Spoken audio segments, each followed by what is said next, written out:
Hello, everyone, and welcome to today's webinar. Before we get started, if you could just go into the chat and quickly just send me a message and tell me that you can hear me okay and you can see the screen, just so that we know everybody's connected properly.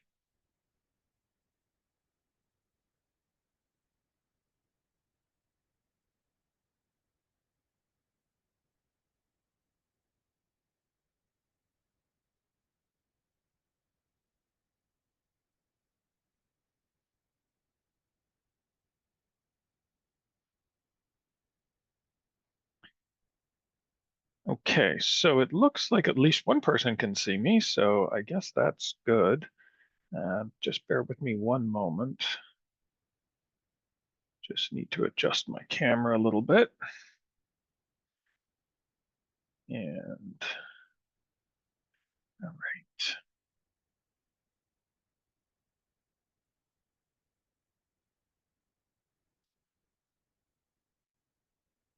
All right, so here we are. Thanks for joining today's webinar. The title of the session is 5 AI Tools Every Small to Medium-Sized Business Needs, How to Gain a Competitive Advantage in Your Marketplace and Take Your Business to the Next Level. And so we're going to be talking about this. Let's jump in. Firstly, you're going to want to grab something to write with. I'm going to be going through 5 tools that I think are pretty cool. I've used most of them in our own business here, trying to integrate them into our day-to-day workflows. They are not the typical Chat GPT, Claude, those ones. These are mostly media based, so they create things. But yeah, you're going to want to grab something to write with. Um, I will have a list at the end, but um, yeah, you may want to make some notes.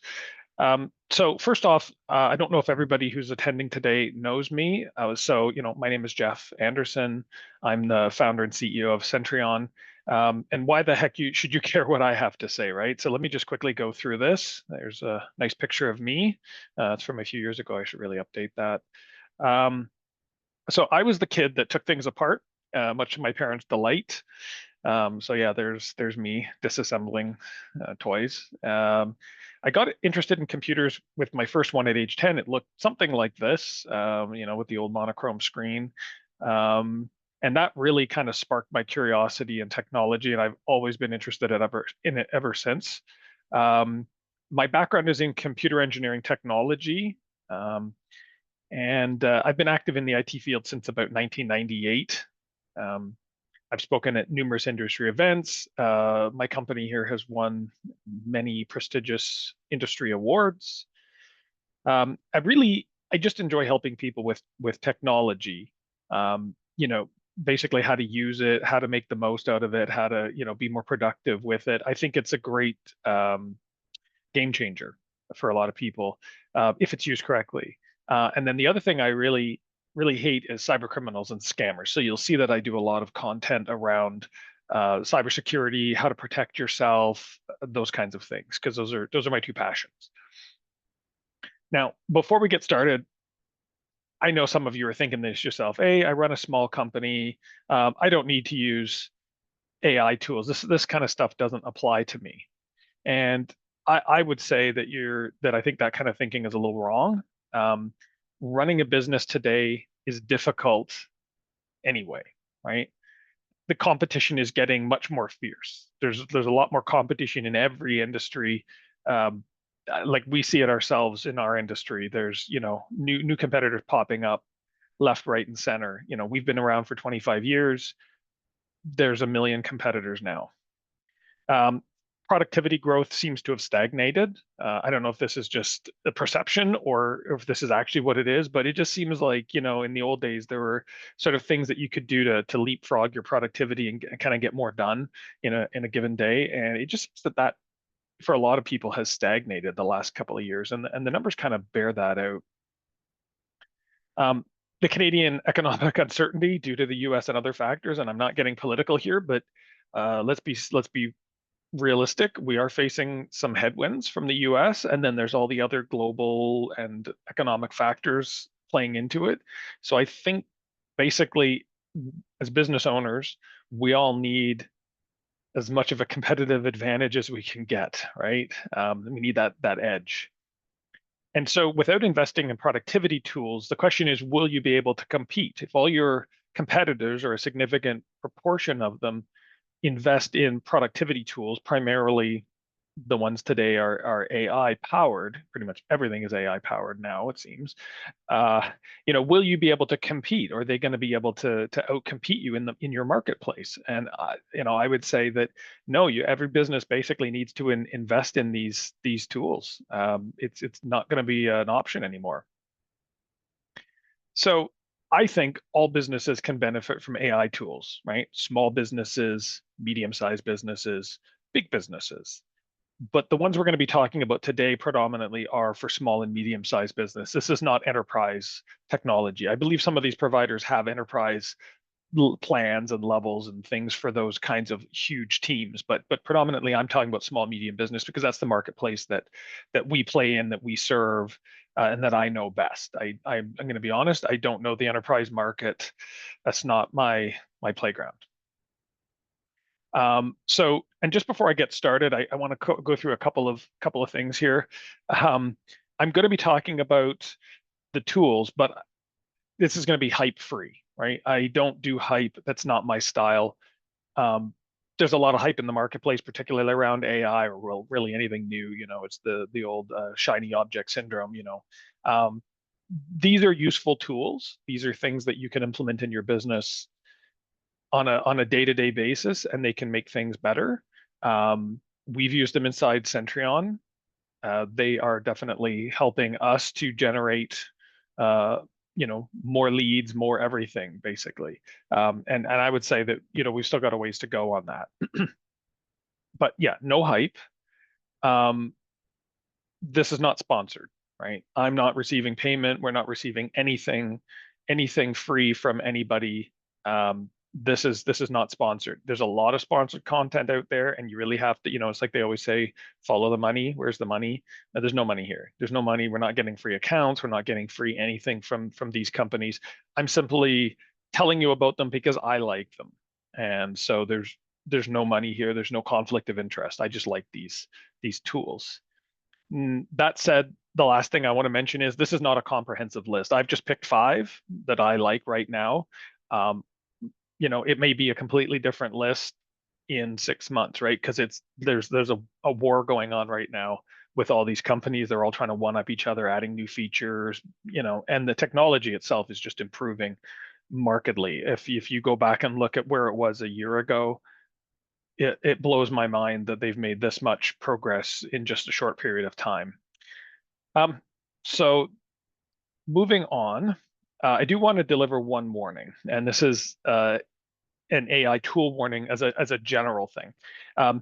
Don't enter anything into an AI tool that you wouldn't want to become public. And the reason is because the way that AI works is it has it's a large language model. This is how they typically work.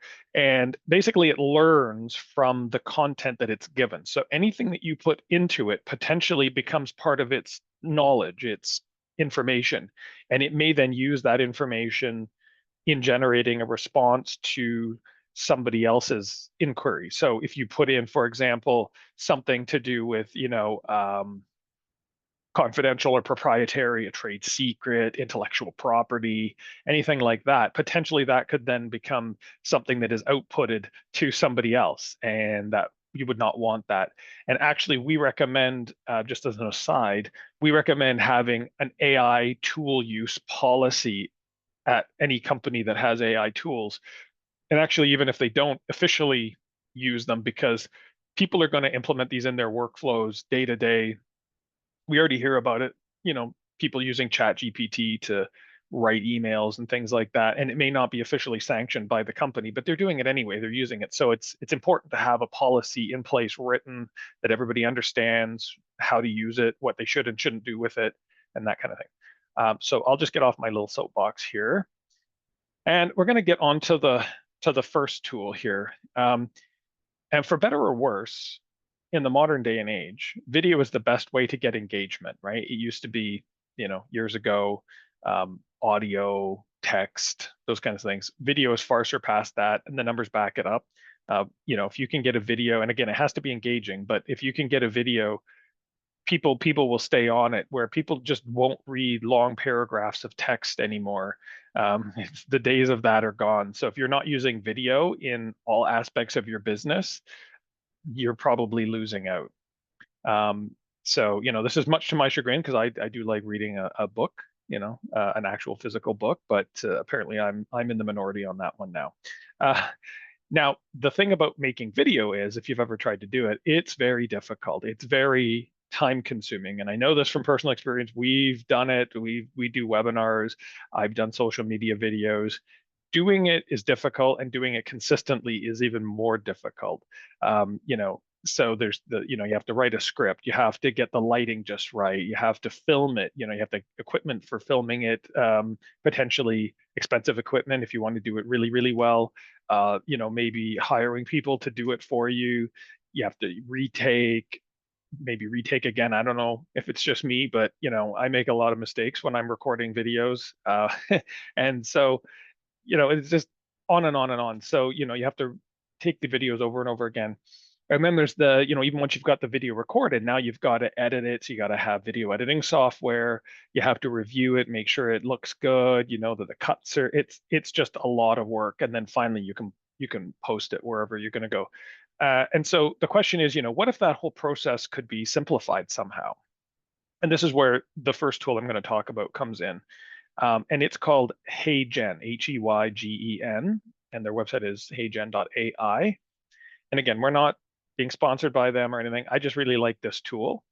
And what it allows you to do is create lifelike video avatars just from a written script. So you basically just put in the script, and it will create a lifelike avatar with motions and eye movements, and the mouth, it's not perfect, I wouldn't say, but I would say they're probably 95% there in most cases. It's pretty darn good, and it will only improve from here. So you go to their website. So here's just an example of when you log in, some of the avatars that they have here, and they literally have, you can see there's professional ones, lifestyle ones, just depending on user-generated content.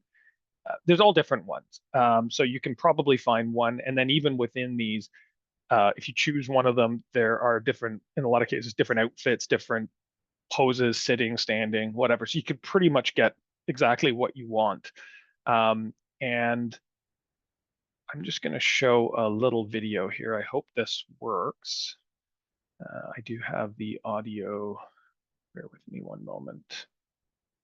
Okay, so I've turned on system audio. I hope this works. So you select an avatar and you type your script. And so just as an example, here's one of this is a demo one that that I pulled down off their system. Welcome to the new era of video creation with HeyGen. Simply type your script to get started. And you can see, like, it would be really hard to tell that wasn't a real person recording that. I don't know if that's just me, but yeah, everything's, in the old days, it was kind of obvious when it wasn't. It was a little artificial looking. It's getting to the point where it's kind of scary real now. And so we've been experimenting with this here at Centrion. And I'm trying to get onto a cadence of posting more social media videos, like little tech tips and explainers and things like that. And so this is where I've started off.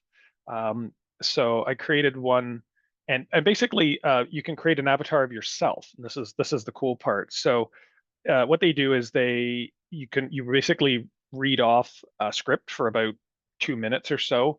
There's a few kind of ground rules about how you do it. You have to look at the camera. You have to make sure you close your mouth in between sentences. There's a few rules like that you have to keep in mind. Don't wave your hands around too much, keep them below your chest, etc. But I mean, it does a really good job. So you upload that. There's a verification process. They want to make sure that it's actually you, so that you're not trying to make a video, an avatar of somebody else, which would be like a deep fake, which is kind of not very ethical, although people do it. I'm sure you may have heard of some of the celebrity ones that have been around. Anyway, so this is one of the ones I created. of myself. And this has gone out. And yeah, I mean, I don't think it's 100% perfect, but maybe I'm being overly critical, but I think it's definitely getting there. So let me just play this. It's only about a minute. People ask me all the time, Jeff, what's the number one thing I can do to protect myself from hackers? Unfortunately, there isn't just one thing. Truly protecting yourself in today's hostile cyber world requires education, alertness, and multiple layers of security.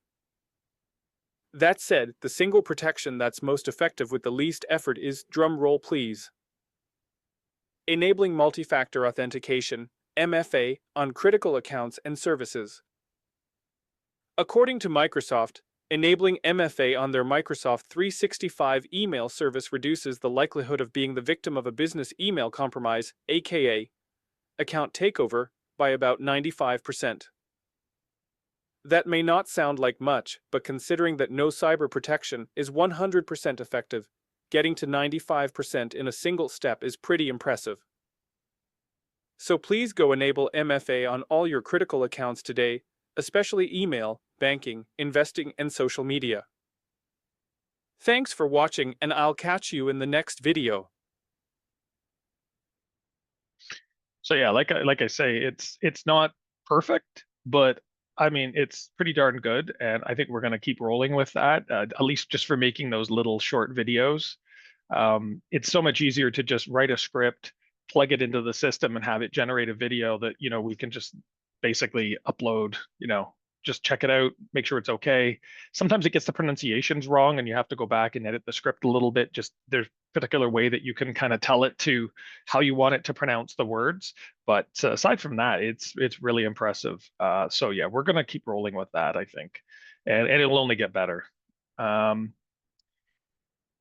So People ask me all. that's the thing. Okay, so moving on to the next one. This one's called Synthesia, and the spelling is up there at the top.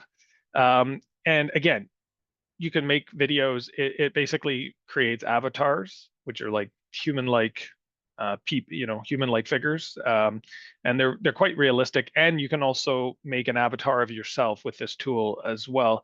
It's very similar to HeyGen, the previous one I talked about. And like that, I mean, you can use these videos for social media, put them on your websites, internal, external training videos for staff or customers. There's so many different uses for these things, these videos. It also supports multiple languages, so I mean, it's pretty good. I don't have a subscription to this one, so what I was able to do with it was a bit limited because that's typically what they do. They do that kind of freemium plan, which is where you get the free version. It has some things you can kind of play around with it, but you can't download the videos, or there's other restrictions because they want you to sign up and pay. And honestly, the cost isn't the issue. It's just I can't justify subscribing to 25 different services. So this is the main web page when you go on there, and as you can see here, they have different options. You can do like a training webinar. There's corporate knowledge base. They have a whole bunch of different options for this, and you just basically put in a text prompt of what you want, and it will create the avatar for you. So let me just play this one here. This is one that they had on YouTube. Oh, sorry, we're getting an ad. Oh, that's very Right? This is how you know it's live, because an indispensable asset across a wide range of industries. Built to last, the TC2000 guarantees long-term reliability, even under the most demanding conditions. Its intelligent system predicts maintenance needs, ensuring consistent performance. Technocrats TC2000, empowering industries with technology that's not just advanced but accessible. Invest today for a more successful tomorrow. So as you can see, they've got the avatar, but you can also, in this particular one, you can change the backgrounds to have whatever videos or other things you want. So in this particular case, they're doing sort of like a product demonstration or a video product brochure, which is really cool concept. And as I mentioned, you can actually do multiple languages. And apparently there is a feature now, and I haven't tested this out, but where you can link to the video from them and it will detect the browser language. So in other words, the language setting of the person viewing it, and it will, if it has different language options that have been created, it will match it. So in other words, if somebody comes from a location where and their browser is set to, or their computer is set to French, it will play the French version, which is really neat. So you can have literally one video serving a bunch of different markets, a bunch of different languages, and it does a really good job apparently. So that's a neat use case. Next one I'm going to go through here is, it's called InVideo, InVideo, and it's invideo.io. And so what this one does is it creates full videos from a text prompt. So if you think of something like ChatGPT, where you put in a whole description of what you're looking for, and it will kind of it'll actually create a video of this. And so I'm just going to show you how this works here. So that was sorry, and that was the prompt, right? So this was the prompt. I won't read the whole thing because it's a bit long, but make a hyper-realistic 60-second promotional film for a stunning carbon blue BMW 530D. Start with the car inside the garage with the lights off and completely dark, and then turn the headlights on from a front point of view, on and on and on. So you can see that's the prompt, and then this is the video that resulted.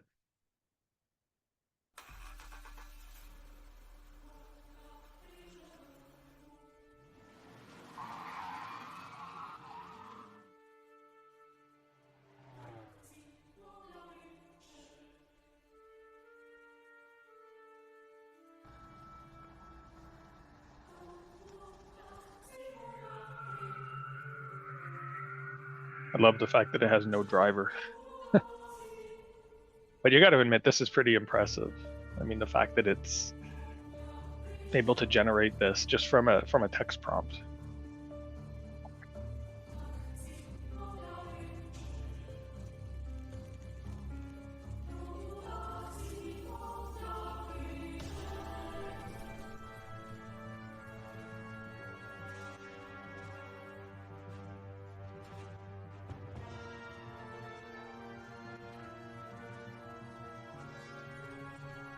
And again, it gets a few things wrong if you're really paying attention, but I mean, still just the fact that it can create this level of video from a simple text prompt.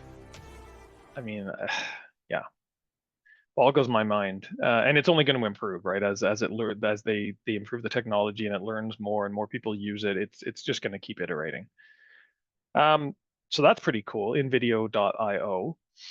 The next one here, so those are all video based. The next one I'm going to talk about is images, and we're all probably familiar with so ChatGPT. The company that runs that is OpenAI, and they have a service called DALL-E, DALL-E, and it will create pictures from a text prompt, and it's pretty cool. I mean, I've played around with it and it does a good job. This one's a little different, and I actually kind of prefer the output, and specifically because it gives you some options, and I'll show you what I mean here. So a picture, so, and just to go back, so a picture is worth 1,000 words, right? Which is true. And again, videos are difficult to create, pictures are difficult to create too. I mean, you think about what's involved there.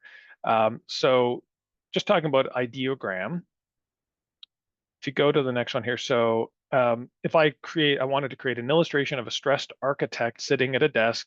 There are blueprints scattered around the desk. Computer screen in the background shows an error message in red. A bright red clock is ticking in the background, and the text "Stop IT Downtime" is overlaid in a bold, futuristic, tech-themed font, right? So that's the prompt. That's the information. That's all the information it's been given.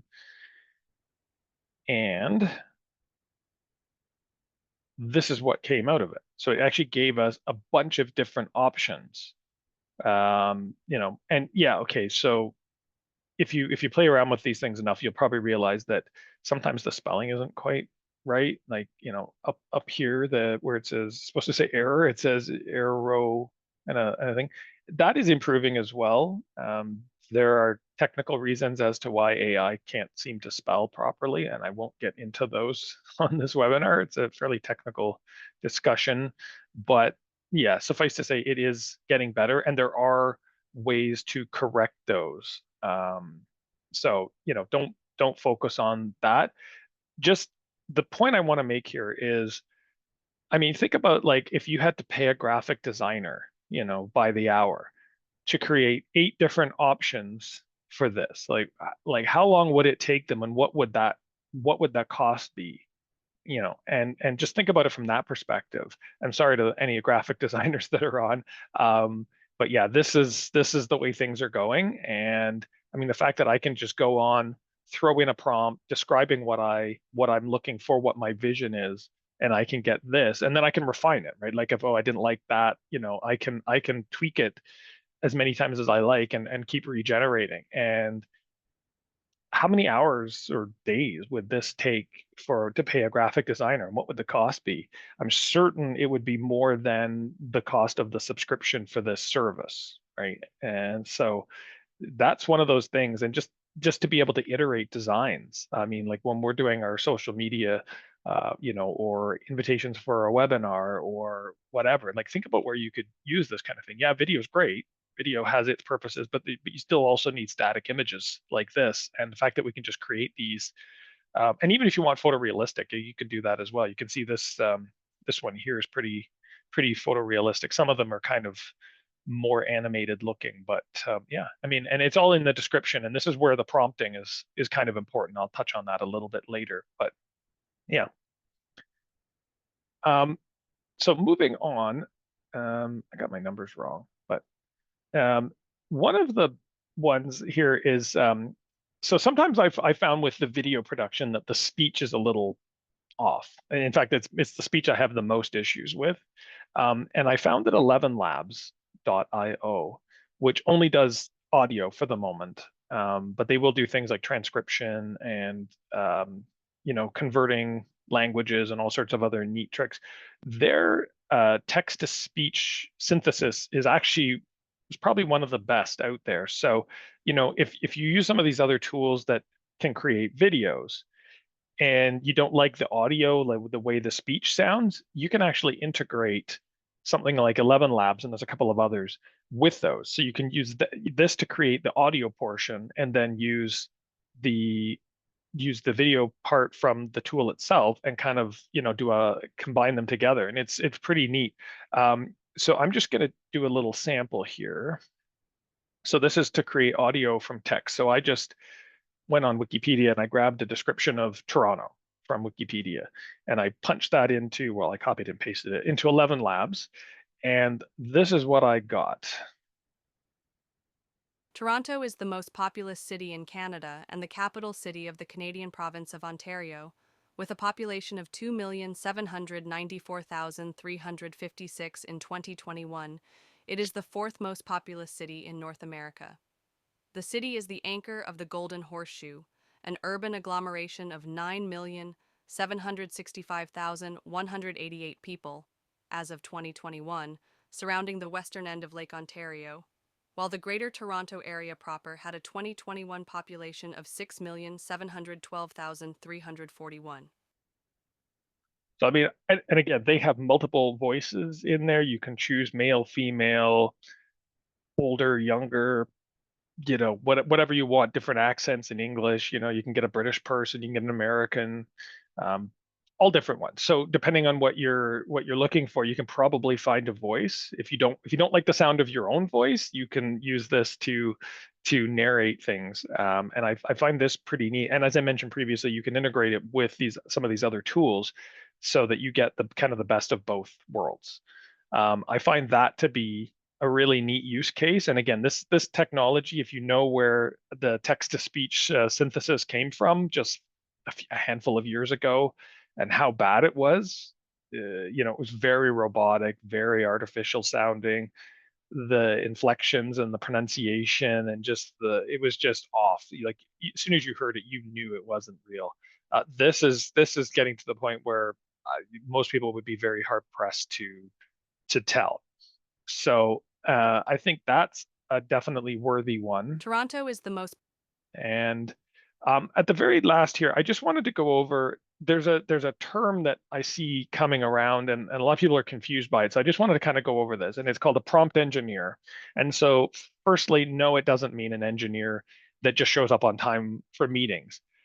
This is actually sort of almost a job title, right? And it's basically somebody who knows how to write the prompts for various AI powered tools, these new generative AI tools, because you need to know how to describe what you're looking for. And the more information you provide in the prompt, and particularly the way that it's provided, the better the result, right? So, AI is great, but if you know how to prompt it better than other people, you will get a better result from it. And so I think it's important that people kind of play around with these things, and work on their prompting skills. And a lot of these, there's a lot of, so first of all, there's a lot of free courses out there. If you just go on YouTube, you get to see some examples. A lot of these systems also have prompt examples, and they'll even, if you put in a prompt, they'll make a suggestion on how you can make it better, and then you can incorporate that in and generate a new output based on that change on the input. And so again, they're trying to coach you on how to use the tool better, because obviously it's in their best interest to keep you around, and paying your subscription fee if you're getting better output from the tool. So that's a really good option, I think, is to, basically everybody should get trained on how to be a prompt engineer, even if that's not going to be your full job, which most people it's not. I think that working on this skill set is something that we're all going to need for the future. And so that brings me to the next part, and that is just don't overthink it, right? Like, I mean, some of these technologies, like any new technology, it may seem overwhelming at first when you deal with it initially, but you just get started, just tinker. I mean, unless you're putting in confidential or proprietary data or things like that, and which I talked about at the beginning, don't do that. You could just play around with these tools. I mean, most of them have like a free or a trial option that you can just sign up with, your free Google account, and just log in and just play around with it. I mean, it may not be fully featured. There may be some limitations about, how many minutes of video or how many images you can generate, or they may put you in, a lot of time they put you in like the slow lane. So in other words, the speed at which it generates your content, you're in the slow lane, and the paid subscription holders are in the fast lane, so they get faster access and you get the slower access. But I think it's worth it to do it just to get a feel for it, right? And just to start playing around with these things, and again, working on your prompt engineering skills. You'll get better at it with time. So just don't overthink it. Just get started today. Go and tinker around with some of these tools. So that's all I had today. It's a fairly short session. I just covered the 5 topics here, and yeah, I've got a list of them here in the bottom left corner. If you want, you can take a screenshot or a picture. And if there's any questions, please go ahead and punch them into the chat, and I will try to answer them.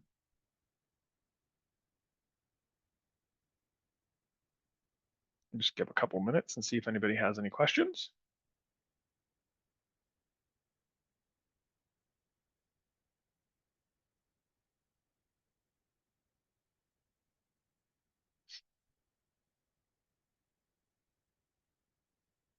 Okay, so there's one question, and that is that, what do these tools cost?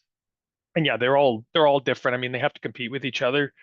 Some of them, they have a sort of an entry level plan. I mean, a lot of them have a free plan or a trial plan, but a lot of them, I mean, you can get in, it's like 20, $30 a month, for the entry level plan. And then it kind of scales up from there. But yeah, it's fairly inexpensive, and especially when you consider like what it would cost to have actually like a professional do these, videos or images or audio. I mean, we've had audio, just as an example, like 11 Labs. We had for one of our clients a few years ago, they wanted a professional recording for their phone system, right? And we had to like go out and find somebody for them and orchestrate it and write the script and get them to record it and then preview and upload it. And it was all this back and forth, and the cost was quite high, actually. I mean, because you're paying a professional voice artist to record things and then re-record things, and then it was, I don't know, $500, $600, something like that, just to record a couple of quick. And then the problem is, well, every time you want to change it and update it, you got to get them to re-record it. With this kind of technology, this text to speech, I mean, you can do it at will, and for what, a few bucks a month, it's pretty impressive. I see that Dan raised his hand, but didn't enter a question into the question box. If you want to type it into the chat, I will be happy to answer your question, or you can just reach out to me after.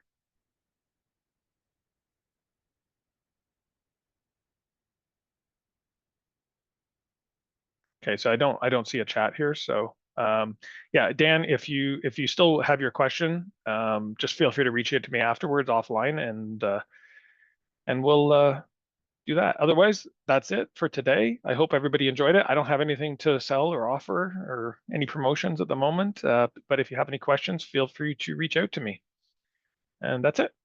Have a great day, everybody. Take care.